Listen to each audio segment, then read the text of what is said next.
Prime time news this evening. Prison time. 5 convicted in Manchester fraud trial learn their fate.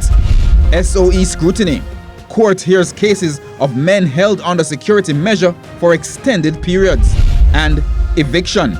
Business operators in St. James cry foul as municipal corporation sets to send them packing.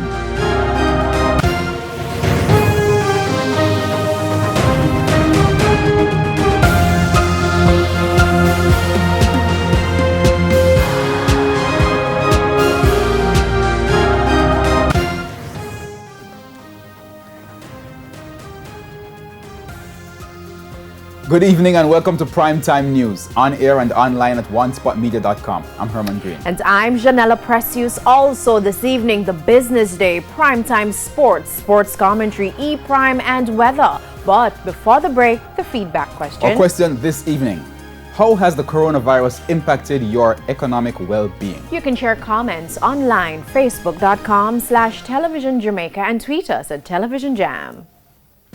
Please stay with us. Primetime News returns right after this break.